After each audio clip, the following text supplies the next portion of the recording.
Welcome back to the Dirt Path podcast.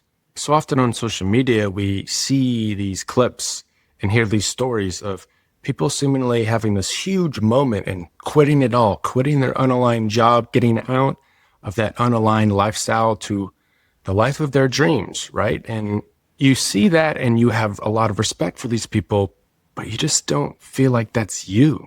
Maybe you like your job, and you just want some more flexibility on the side. Or maybe you do want to change your job, but changing your job and your lifestyle all at once just seems really scary, right? You have a fear of the unknown and you're a calculated risk taker where to change both at once, that risk is just too high for you, where you want to do it step by step. You want to plan and maybe have a little bit of a safer runway to get there. Well, if that sounds like you, then today's episode will be perfect for you because today's trailblazer is me. That's right. I'm going to be switching the chairs around today. I will be in the interviewee chair, and my girlfriend Paige, who you saw a few episodes back, will be interviewing me. And so on today's episode, you're going to hear and walk with me on my path through negotiating a Nomad agreement as an electrical engineer in a very traditional industry, to years later creating a whole new position at the same company and transitioning from engineering to HR all the way to where I am now, right? Deciding to bet on myself, leave the company, start the podcast, and in the middle of starting a new business venture as well. And lastly, if you have a 9 to 5, some very, very actionable tips that you can use to just build leverage for whatever pitch you want to do with that company, whether you want to go Nomad, and we got some extra tips for you Nomads starting out as somebody who's been doing it for 5 years, or maybe you just want some more flexible schedule because you have kids and you want to be with them more at work. Whatever it is, this podcast will be for you. So without further ado, let's go ahead and take a walk and come see the dirt path that I'm on.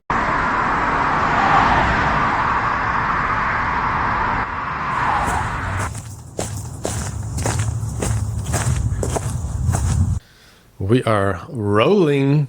Hey. Well, thank you for agreeing to do this, to switch the chairs around a little bit, and you'll be interviewing me today, which I know you'll be doing a great job because you yourself used to have a podcast. Was it like Fill Your Soul that you did? Mm-hmm. So I'm excited to see what you got for me today.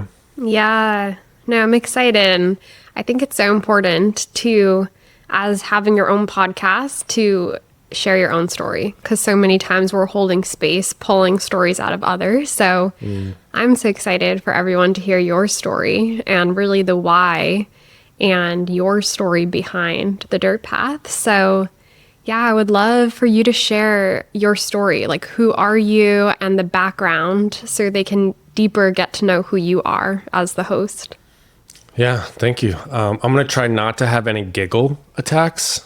I think that might be a good way to start with the podcast with us. But yeah, I really had a upbringing along the highway, and what drove me to the dirt path of nomading, that was probably my first turn on to the dirt path, was in high school. We had these cousins that were living around the world. And for, I think it was his high school graduation, they moved his last year to, I think, Austria. And so for his high school graduation, we did a family trip out, some different cousins that went to go visit him. And that was my first time to Europe. And, we did other countries around there, Germany, a little road trip, and Prague and Paris, London. And I just fell in love with traveling. And a seed was kind of put into my mind of I want to live. Back then it was I want to live in Europe. I want to live abroad. And I would just start talking about it. Back then I remember talking about it at the table to my ex and her parents, right? Of I want to do this, and throughout college. And after that voice just kind of kept coming up and up and up. Mm-hmm. But anyways, I always had kind of this big plan. And my first plan, of course, plans often go awry. But my first plan was I'm going to get a job that has a office abroad, right? That can then, maybe I'll work a couple of years in the US and then it'll send me abroad and I'll just live there. Well, although I had a really good opportunity, I didn't end up getting that. I had got a job where it was in Colorado. So that's where I went to college, and I got a job near there after. So my grand plan changed. It was, I'm going to eventually have to transfer into another company to do this or whatnot. And what I started doing is, once I was at that company, every single hour of my PTO, I would only use to travel abroad. Like, I wouldn't take a sick day, anything like that.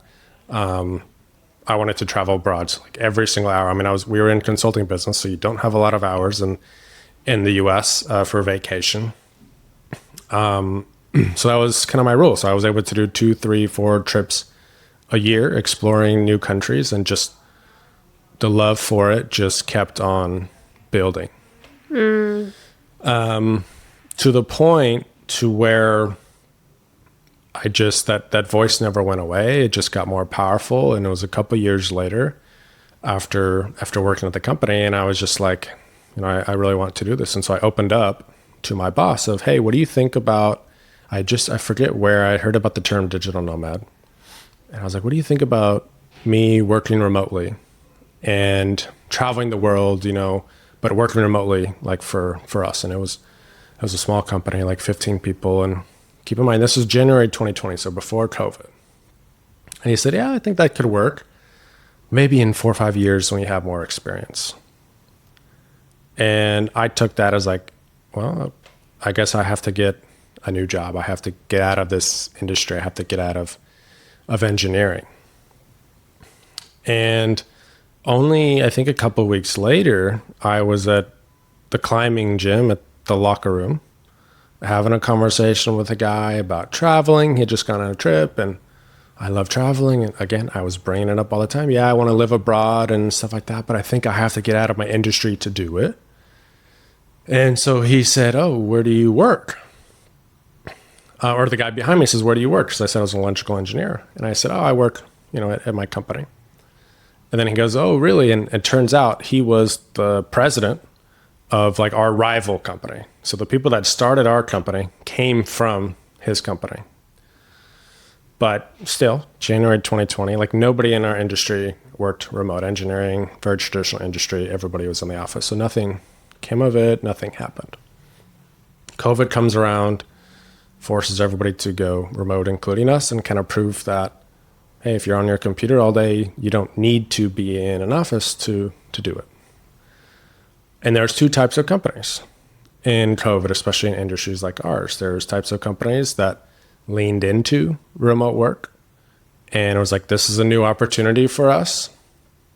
Or there's a type of company like the one I was working for, which was, this doesn't work. The second we can get back into the office, we need to, And so we did that. The second things opened back up, we were in the office with masks, all of that. And when it really hit me was in June that year, June 2020. We had known that my cousin had stage 3 breast cancer. And, that morning, I just got a text that we found out I was actually upgraded to stage 4.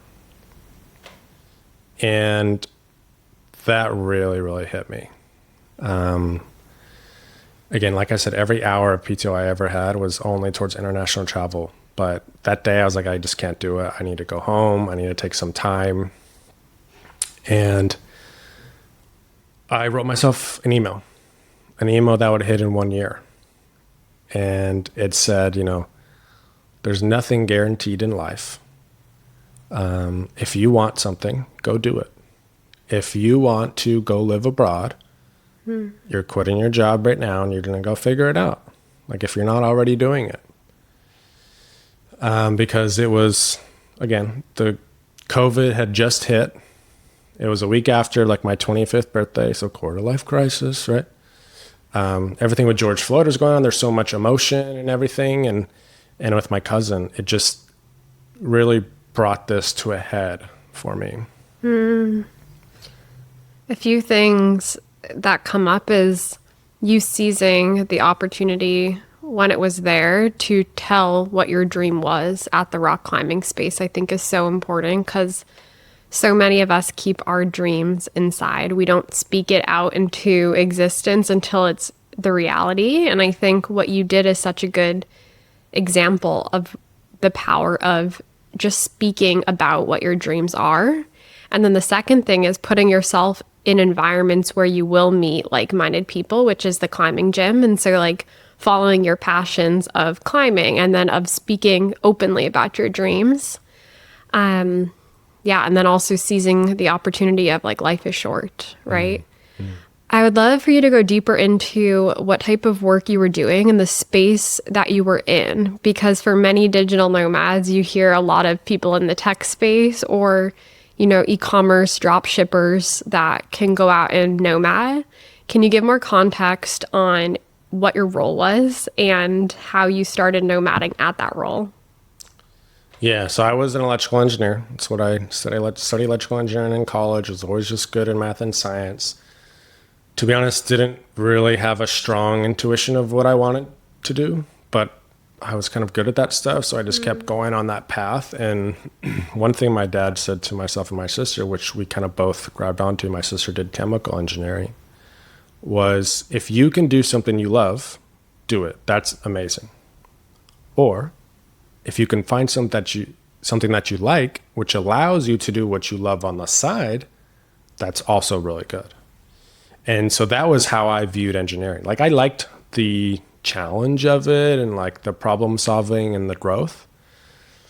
I definitely didn't love it. I wasn't one of those engineers that was like thinking about it all day, nerding out on all the details. But it gives you a good life. It pays well. And it allowed me to do like traveling and stuff like that and I got into other hobbies when I was in Colorado, like climbing, to do on the side. And so again, me and my sister really like latched on to that. And so that, again, that banging the drum and kind of in my head of that wanting to travel kind of kept coming.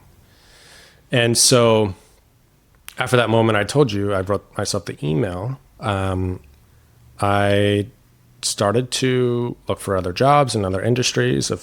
Unfortunately, you know, June 2020 was kind of a terrible time to change careers. And I also was looking into, you know, I ended my lease before that date. So I was ready to leave. I started looking at if I don't have a job, I can do like work away or, you know, how would I make money, and starting to think about at that time, like what could I do if I needed to go abroad and start a company or make money or just make myself live for super, super cheap. And so I was doing all of that. And actually at the company I was working for, you know, I told my boss, I opened up to him about this is what I want. And he, you know, he understood and he actually he gave me an interview. He got me an interview with a different company actually that was fully remote. It wasn't a great option for me, but he was also trying to help me out. And then it was about August that year where LinkedIn, I get a message from that same guy that overheard me in the climbing gym in January. The president of the rival company, you know, hey Grayson, are you still climbing? You know, how are you doing? Have you had a chance to, you know, go travel or go live abroad yet? And stuff like this. Well, Alignment. We'll talk about alignment because one of my best friends just started working at that company a couple months ago. He had no idea. And he told me that week they had officially leaned into fully remote work. Remember when I told you there's two types of companies? Well, this was the type of company that was leaning into it. And they officially launched like, hey, remote workers here to stay. And so I heard that and I messaged Clifton is his name, the president of the company. I messaged him back and said, you know, no, I haven't. But I heard that you guys are leaning into remote work. Is this something that you would consider? So he's like, yeah, let's hop on a call. And I did a lot of research of like, okay, what are the other implications around this? Like, what are things I have to think of? And we had a conversation. One more kind of came out of the interview, which was like taxes and how does that all work? But in the conversation, one of the things, because again, I was working at a rival company. It was exactly line for line, like perfect. I was suited really well for this company. One of the things he asked me was, okay, well, Grayson, what's your number? And I think one of the most proud things that I've said or done in my life is I told him, if you allow me to do this, I really don't care. If you let me nomad and work remotely while traveling, like, I trust you. I don't think you're going to screw me on this. I don't care. And a couple months later, it took some time. Actually, first I wanted to get out of engineering. I applied for the project management role. Then they stopped hiring in there. I realized engineering would have more flexibility. So it took a bit of time. I got the offer. And I actually had them write in there, like, after 6 months, you can start traveling abroad. But going back to that pay part, it was a pay decrease from my previous job. Now, not a ton, but it was. But again, one of my proud moments is I never thought about that for a second. I mean, I cried when I got that. When I got that offer, it was such a huge moment for me in my life, and so that set the tone. And so the agreement was, okay, after 6 months of working either in the office or from home remotely in Denver, that I would be able to start traveling. Mm-hmm. And the biggest thing that I did is the work didn't stop there. Rather, the work started there. Because while, okay, we have it in writing and stuff like that, I knew that I needed to be intentional if I wanted to make this happen. So I'm an engineer. I crafted a plan. What is everything I need to do for them to really fulfill this? Right. Well, first, I just need to be kick-ass at my job, right? And literally day one, I was working on project work. I also was very intentional about creating connection. So I would be quick to finish my projects with my team, and then I'd be trying to work with other teams. So each boss or a lot of these people are like, oh, I would love Grayson on my team. That's a good worker right there. And so what that does is came to that 6-month period. Not only was I a really, really good worker, but everybody wanted me to be on their team. I was known around multiple teams as a good worker, and people wanted me to succeed. I had told my story, right? And when you build a true connection, they want you to succeed. And, with my team and my boss, I was very open about it. We actually formed the first fully remote team at the company. My boss was remote, working from Washington State. And we were very intentional. He brought a lot of really good practices, which I was fortunate about, of like, how do we work and to make it better for remote work.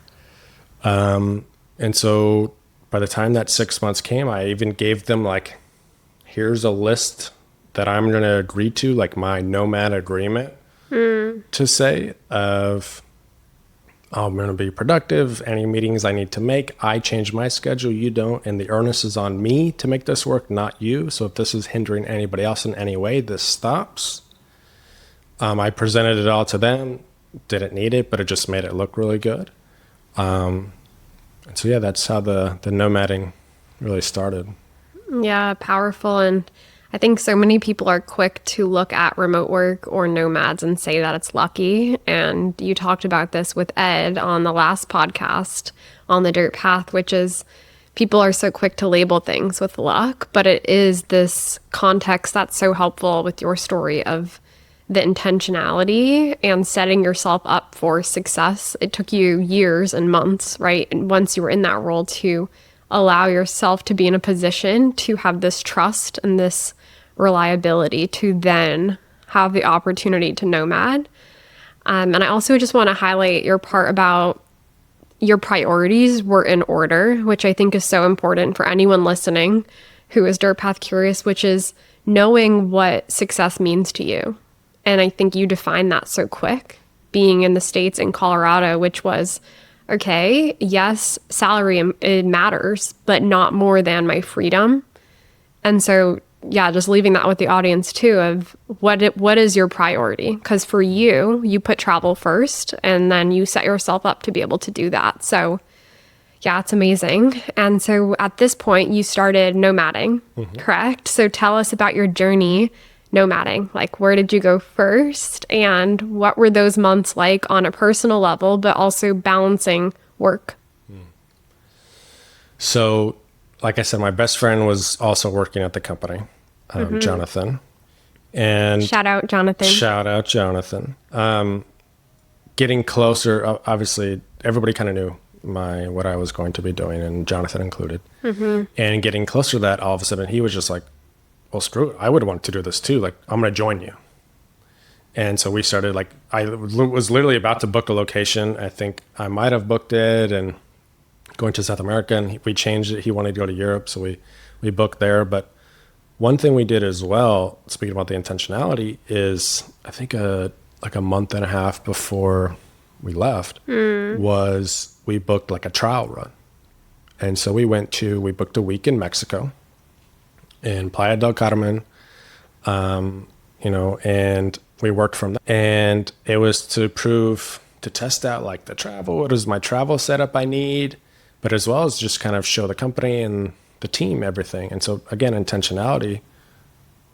During that time, I didn't have a ton of work. So again, I picked up work from another team and actually worked overtime that week while we were in Mexico, just to prove again that like, not only is this going to work for me, this is going to be like a win, like for me, but also for you. But towards the end of that week, I'll never forget, we were walking on the beach and we were hearing the news of like, God, I forget the name that they called it, but it was like this giant snowstorm Colorado was about to have. Yeah. And we were struggling. Oh, shoot. Like, do we need to like pull our flight up a couple of days because, it's going to cancel our flight for sure. Right. Like we were getting messages from the airlines, it's going to cancel the flight. What do you want to do? And we both kind of had this moment where we turned and looked to each other and like, wait a minute. We have everything we need to work. Why don't we just extend another week, miss the whole storm? And so that's what we did. We went to Cozumel and this little island near Playa del Carmen.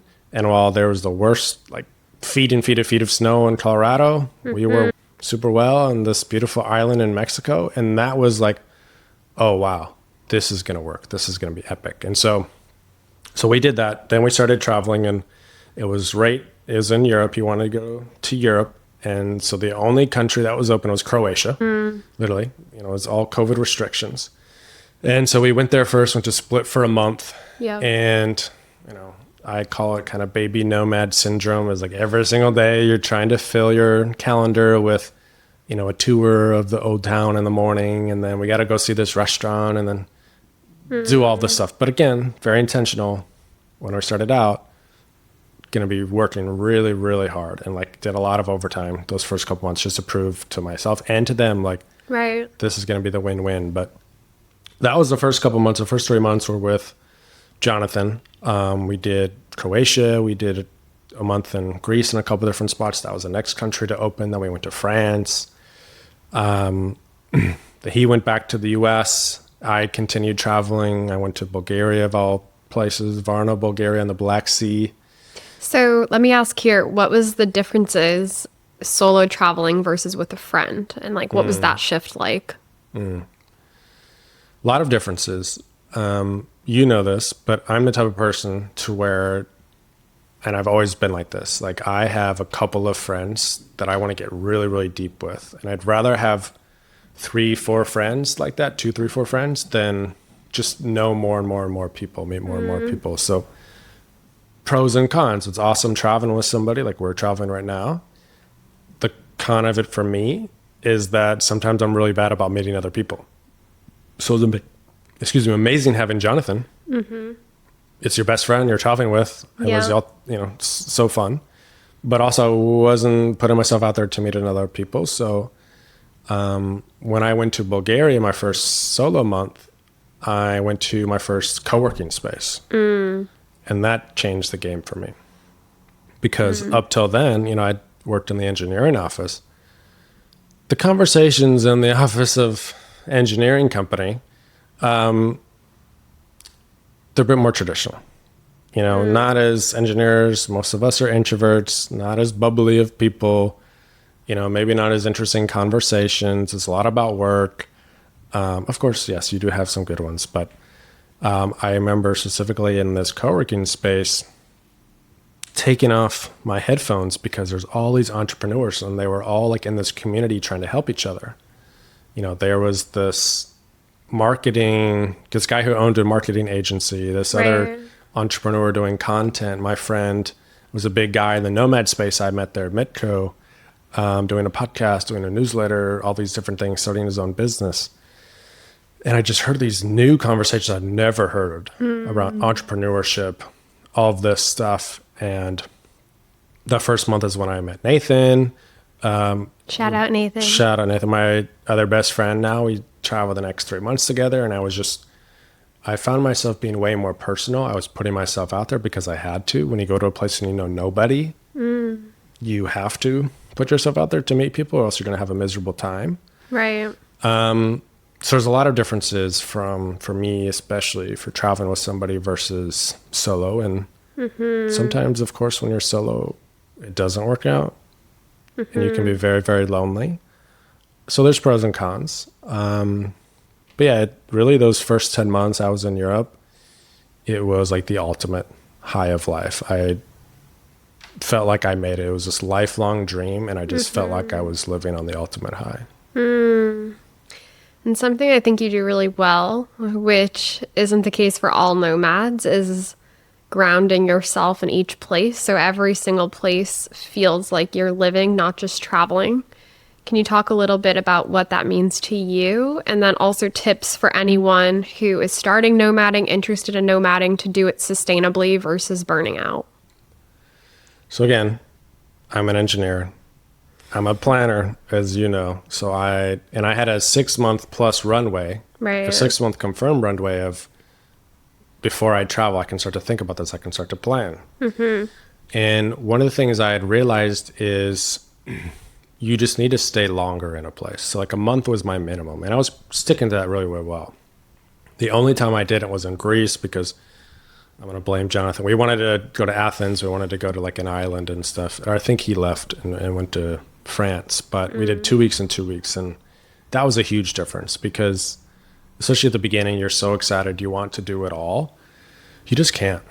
The big mindset shift that I tell people is you have to think about you are living in a place, not traveling. When you're traveling, when you go on that vacation, you might go to a place in Europe, especially for a couple of days. You see the most famous sites. That's all you're doing all day long. And it's fun, right? And it's tiring, but it's energetic because it's new stuff. But when you're nomading, you're working, especially as a 9-to-5er, you're working full time, sometimes more. So those first couple of weeks, I was lucky we did a month, but those first couple of weeks, you try to see everything. Now imagine you're only there for 1 week or a couple of days. Well, you still want to see everything. So that's maximized times like a lot because you don't want to waste your time there. You don't want to just work. So many new nomads just get burnt out because they go places for a couple of days or a week. I've never met anybody that's done that and hasn't after a few months, a year, just completely burnt themselves out. Right. So I knew that very early on that a month was going to be my minimum. That's really good advice. And so that's what I started to do is I started to realize that. And the other thing is, again, you're living somewhere. So what are the things that you want if you're living somewhere? If you're just going to move, what are the things that you personally look at? So for me, that's the gym, a good grocery store. Where am I going to go get my groceries? At that time it was a co-working space. So when I was looking at where to live, like where's not the best tourist spot in this place to live? Where's in this new city, where's the best place to live with all these things I can walk to? Right. And then day one, not to travel and do all the tours, but to take a walk around your neighborhood. Find where those things in your routine are going to be. So then that next day when you start work, you know ahead of time, it's not stressful for that. You already know about the Wi-Fi. And then you'll have your play, of course, but you need to think about the living. Right. And not just the traveling.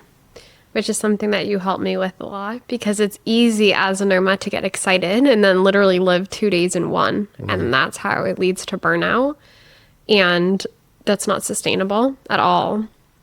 And so for you traveling, where did your journey take you after that? And then at what point did you shift from engineering to that new role that you created?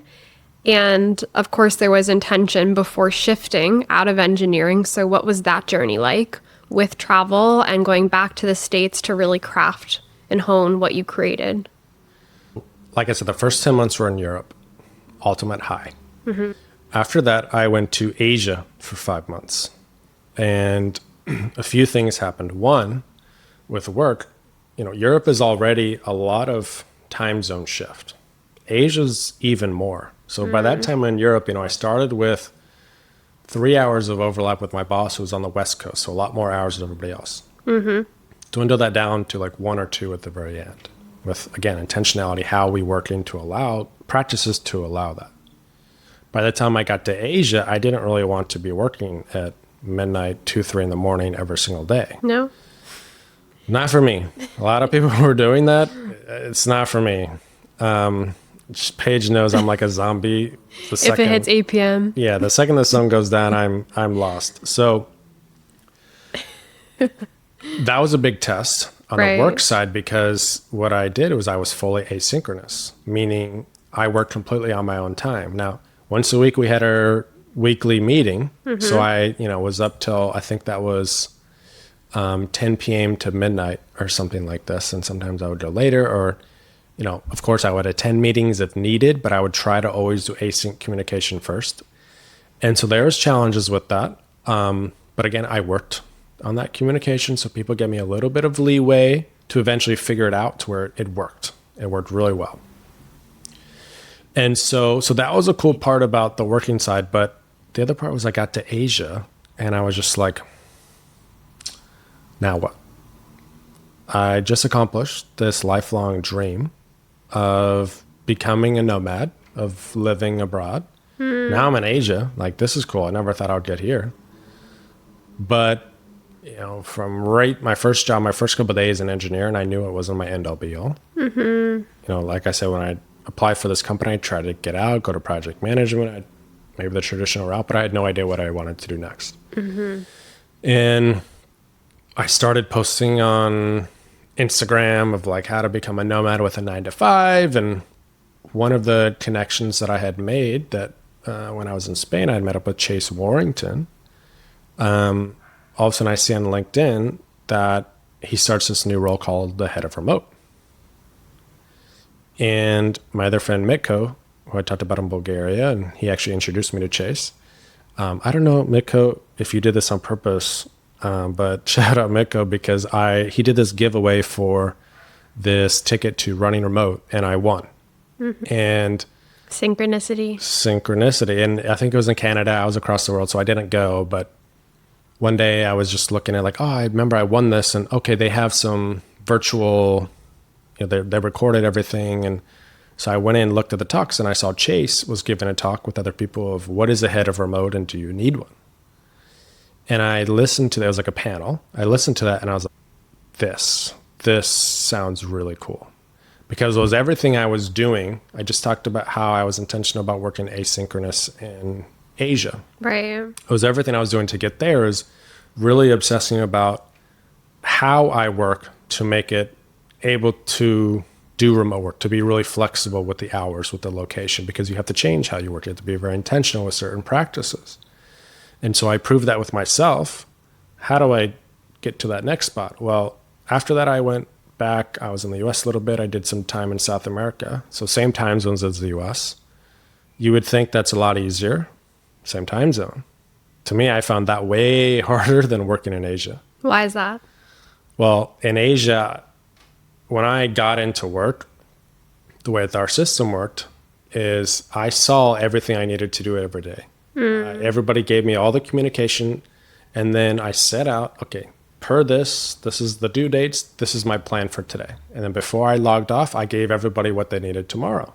Again, hopped on calls if needed. But now I was constantly being interrupted throughout the day, notifications flying, here's a message here, and my productivity, dipped actually way down. And so I needed to find out now how I found out what worked for me. Now I started to, and luckily my boss was very open to these things. How do we take some of those things we were doing before and implement it now? They're on the same time zone, and not only for myself, but for the team. The team was growing. We were still remote. Right. And so I started to do that, and we were like actually known as one of the best teams at the company for a lot of different things. And from there, I actually helped put together like the best remote work practices for the whole company. And I started this committee at the company of like, I think it was called like the hybrid work organization or something like this. And it was bettering how we worked as a distributed company, right? Because we had an office in Colorado, and every year the amount of people that worked there versus remote was changing. And so I did that. But then this whole time I was thinking about like, how could I get into this role? I did like this course from GitLab, I think it was, of how to transition to a remote company, like remote work management. That running remote conference, I then pitched to the company of like actually letting me go in person. They were crazy enough to say yes. I did a lot of networking. I hired Chase on as a mentor to how would I build this out for myself and for the company. I had to do that out of my own pocket. And one of the times, because every time I would go back to the US, I would talk to the president, to the head of HR of how things were going, chatting, my idea. And one of the time I went there, I was talking with the head of HR, and she was like, yeah, we're thinking about doing something of this position, actually. And I'm thinking more of like a head of engagement, but I'm going to put together a plan, and we'll continue to talk about it. So that was actually right after my kind of mentorship with Chase had ended. And I told him about this, and he's like, Grayson, you have to seize this opportunity. And so I was going back to the US in a couple months, and I was like, you're right. And so I extended with Chase, and he helped me build out this whole pitch to them. So I contacted the head of HR, said, hey, I want you to put your plan together, but do you mind if I pitch you how I would see the role? And so for those 2 months, I was doing my full-time engineering job. On the side, I was creating this pitch. You were in a coaching mentorship container with Chase too. Yeah. And I went to the US and I pitched the CEO and the head of HR, and they liked it. And so they said, can you pitch the rest of the leadership team? I did that. And then they said, okay, let's do this. Wow. And then from there, it was about 6 months of transitioning out of engineering into starting this new role, which we landed on flexible work and engagement partner. So it was kind of a little bit of a split of like what I pitched of this head of remote type role and what they were envisioning of a head of engagement. Wow.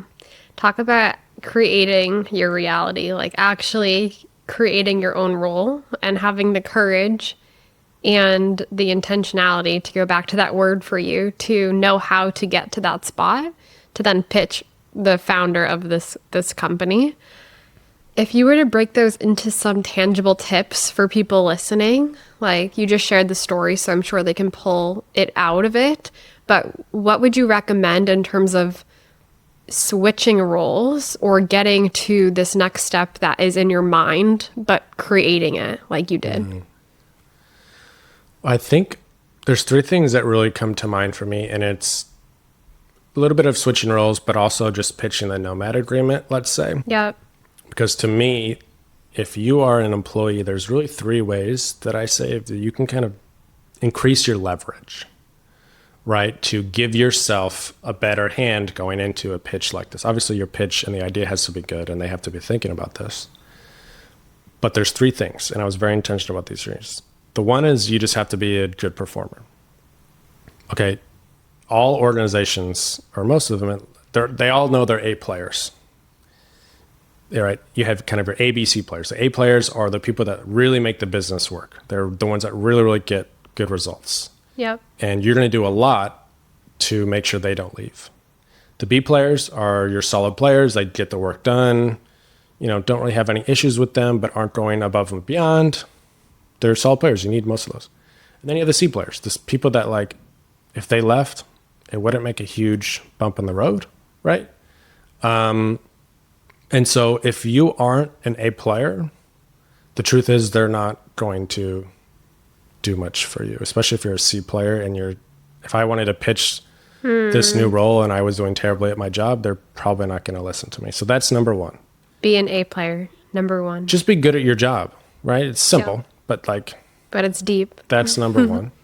The second is to build connection. So again, I told you when I first started the company, I was doing this. Every time I would go back to the company, I would just be talking to a lot of people, because if you know somebody, you want them to succeed, right? You would, if I mess up, right, and I'm a stranger, you're not going to have any sympathy really for me. I mean, you're a good person, you might, but if I ask you to do a favor, I'm a stranger, you're probably not going to say yes. I probably would. Maybe. I am pretty cute. If your best friend or a really good friend asks you for a favor, hey, can I sleep on the couch? You'd probably say yes, but the stranger, you'd say no. Why is that? It's because of connection. So you need to be building connection with your boss and your team, for sure, with like these other people. And just that way, again, it's a little bit of a favor. They want you to succeed. Right. You have to have that. And the third, which I realized late on, and you know all about this, is your personal brand. LinkedIn. When I was trying to get into this new role, I started posting a lot on LinkedIn to try to build thought leadership around it. And it wasn't really the intention, but what I realized is after I started posting, I would then go back to the US. We would do like these company parties or like a team thing. And I would go back to the office, right, for a week or 2. Right. And so many people came up to me like, oh, I love what you're posting. Like, I think these ideas are so good. Or, I was kind of internally famous at the company because every single time somebody like even breathed or thought of the word travel, or Grayson. Yeah, our TA team would be like, oh, well, we have this guy that's living around the world working, right? Yeah. It was like hook, line, and sinker for anybody who wanted to travel, especially in this industry. It was just unheard of. Power of the brand for a company, too. Right. Your personal brand helped the company. Exactly. And I remember one time I was in the office and was chatting with this lady. She just joined the company, and I was asking about her experience and why she joined. And she's like, yeah, they said in my interview that there's this guy like traveling around the world, and that really inspired me, and I would like to do that. And I was like, oh, hey, that's me. Nice to meet you. But I mean, tens of people came up to me saying either they loved what I posted or they joined because of the story or something like this. So it had a huge impact on the company, as well as built kind of my sphere of influence within the company, right? Most of the people that followed me were like at my company. And that started to build a brand. And so part of my pitch for that new role was just creating this role says how much you're leaning into remote work, because this is the time when all the news stories are talking about back to the office, back to the office. And so if you just go the opposite way, you're going to give all these people, they can breathe a little bit. So these other, also for talent acquisition, these other people, their companies are going back to the office. We're going the opposite way. They're coming to us. It was huge for attracting and retaining talent. So those are my 3 big tips for 9-to-5ers to build your leverage. And it's smart. And I talk a lot about like zig when others zag. And that's exactly what remote work is, especially in an industry like you were in. So it's so powerful. Like, how can you actually change the industry? And so for you then, walk us through where you're at now with this role, building it out. Now where are you at in your journey? Yeah. Yeah, the change to the new role was awesome. It was challenging, right? Like going from engineering to HR. Engineering is like 5% conceptual, and my role was 90% conceptual. So it was a huge switch in the brain and how I had to work, and I struggled with that for a little bit.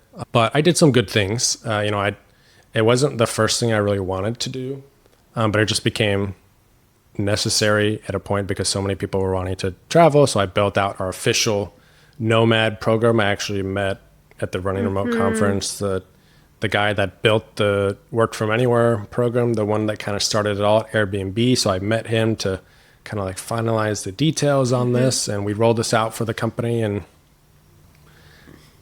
the misconception is that you roll this out and all of a sudden you think everybody's going to start nomading. But the reality is, especially in an engineering company, again, probably the biggest thing that did was it was just perception for people. Right. A lot of people would never use the program, but they wanted to be remote. They wanted to work from home. And so again, it just showed them that we're continuing to lean into it. And most people just use it to like extend a vacation, right? They're going to a place instead of going for a week, you only have so much vacation. Now you can go there a month or 2 weeks and work a bit. But so I did that. I also did like an assessment to try to see how people were working to optimize for flexible or schedule and location flexibility, and did that department at a time. Initiatives for connection, like I said, you have to be intentional with that, with distributed workforce. So a lot of things on the to-do list. Did a decent amount of them. Definitely not all. And towards the end, we were shifting a lot of things in our HR team. We got a new like interim director, and we're going to completely change kind of the landscape. And one day I'd get a call, and they said, "Grayson, we really, really appreciate everything you've done. In fact, we think you've done such a good job of automating things and setting things up that we're going to, remove this position." And basically, they told me I had two options. I could take a severance package, or take the option two, which they really wanted me to do, which was stay and go back to engineering. And so they gave me a few days to think about it, and I took a long walk. And again, engineering I knew wasn't my end all be all. And the other part is when I got into this new role, I had visions of the future of eventually branching out and doing like consulting for this, and like I had great flexibility with this company, but ultimate flexibility if I am my own boss. But in reality, I don't know if I ever would have taken that leap. Maybe I would have. I'm a planner. It was on the plan. But I think I needed that nudge. I was in a place of such comfort. I liked my job a lot. It was really cool, new, unique challenges.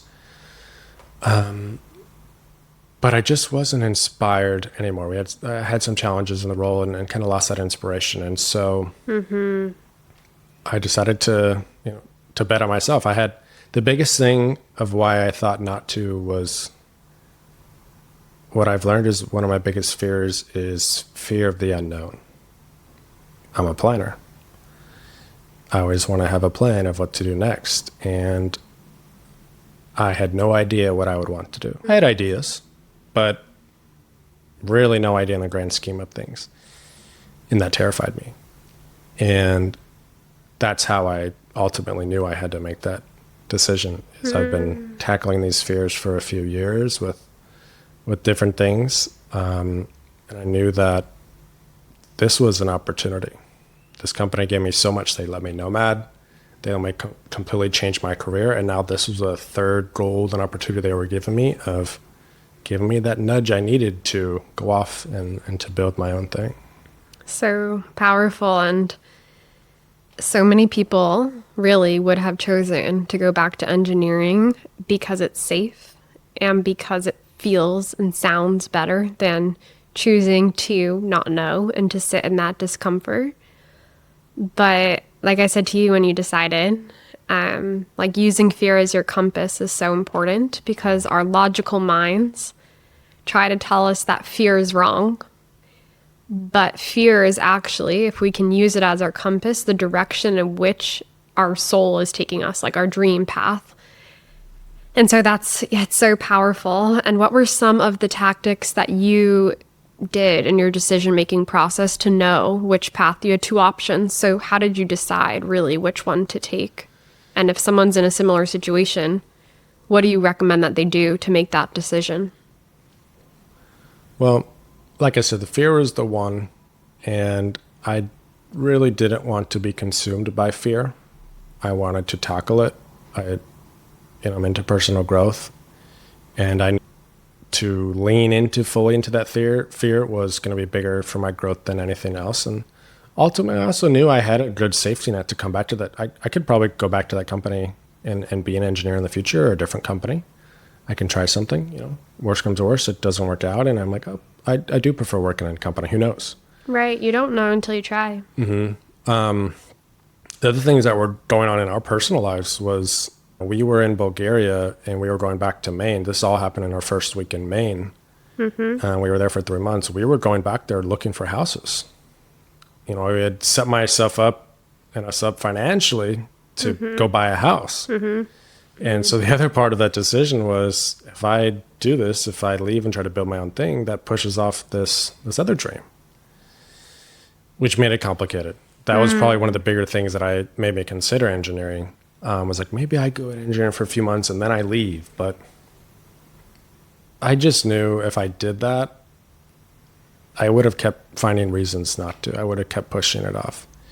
And going back to that voice that was in the back of my head from the travel to beginning to this of like, do your own thing. I just had to listen to that voice. And so,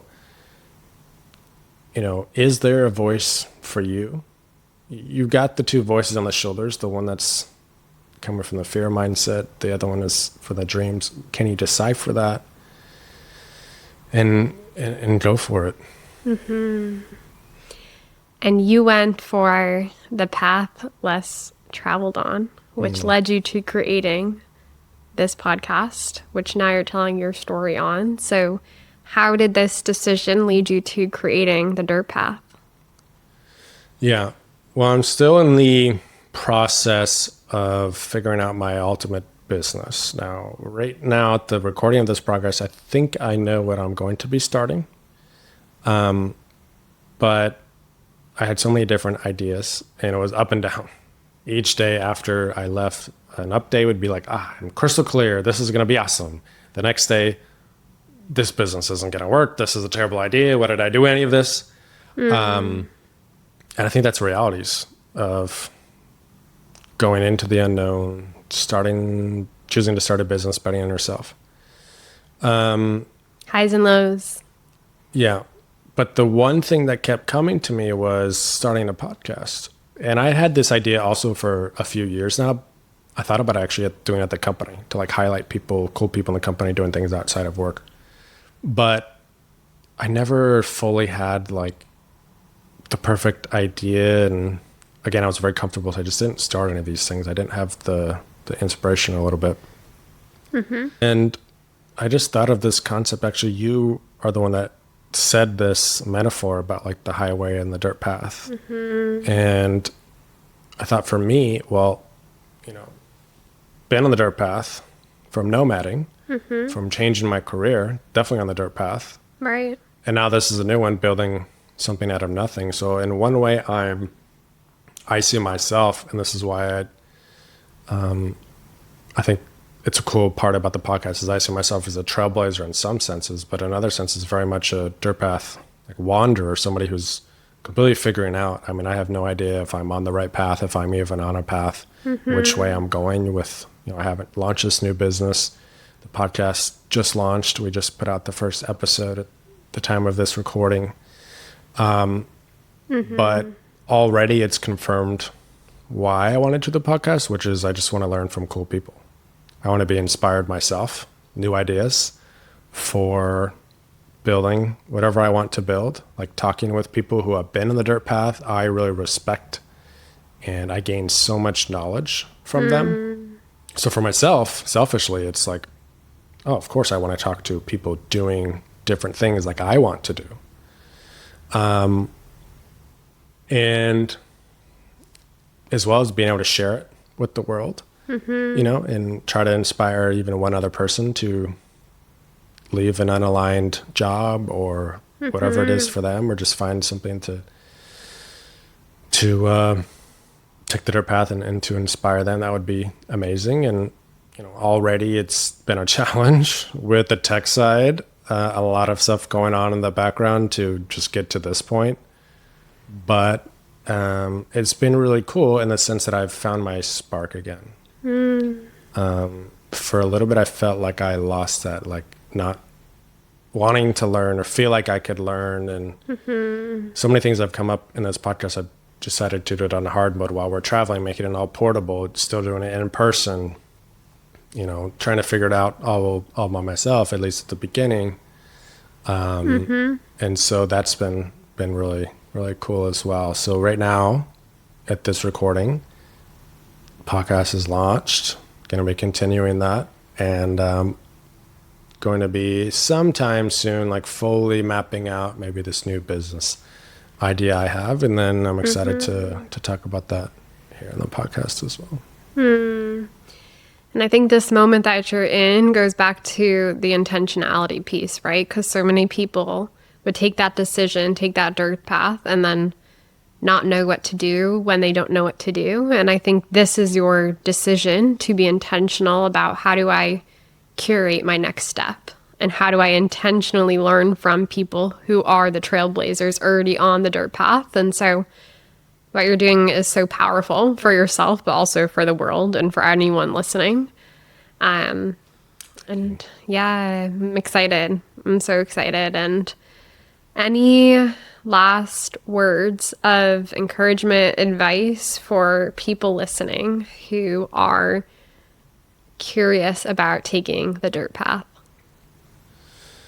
Yeah, for the dirt path curious, one of the things that never really resonated with me is I used to see all these TikToks or Instagram, these 3-second clips of like, if you're in an unaligned job, just do it, just quit it all and just go figure it out. I consider myself a calculated risk taker. If you just listen to my story, like you heard a lot of intention with that. Like a lot of things maybe seem to you as risk, but to me, to be honest, they don't seem. This last one a little bit more, but a lot of them, they don't seem risky to me because I feel like I've thought of it so much and like I've planned it all. So know what the right way to get to that dirt path is for you. For me, at the beginning, I knew engineering was my end all be all and I wanted to travel. To do both at the same time, to change my whole career and lifestyle, felt really scary. So I did it one at a time. So find not only the path, but the way for you that makes sense. If you're a calculated risk taker like me, maybe you do one thing at a time. If you're the person that's like, no, I need to do something crazy and drastic and that works for me, okay, quit it all and go figure it out. I have a lot of respect for those people. But that just wasn't for me. Like I feel so much more confident that I did it step by step. So that's one of my biggest teachings is figure out the way you want to exit that dirt path as well for you. Consider that. So powerful. Yeah, anyone listening that's an engineer, this is a gold mine that you found. Thank you. Thanks for letting me ask you questions and for sharing your story. And I hope we do more like this where you share, because you have a lot of wisdom and a lot to inspire people by as well. Yeah. So thank you. Paige. Appreciate it. Thank you. Thank you for listening to another episode of the Dirt Path podcast. You can find any links to support or follow today's Trailblazer in the description below. If you got this far and really liked today's episode, it would mean a lot if you could give us a 5 stars wherever you found this podcast. Subscribe and like on YouTube. And email us. Email us at thedirtpathpodcast@gmail.com to give us feedback, to give us an update of you on your own dirt path, or to send us questions, as we might be doing some Q&A episodes in the future. All right. We'll see you next time here on the Dirt Path. Saw the exit sign flash by, a whisper in the breeze said, take a chance, don't wonder why, just follow where it leads. Oh, the dirt path, it ain't easy, no map to guide the way. Slow and hard, sometimes uneasy, you stumble through the clay. No signs to tell you where you're bound, no traffic to obey. But every step on broken ground builds something great someday.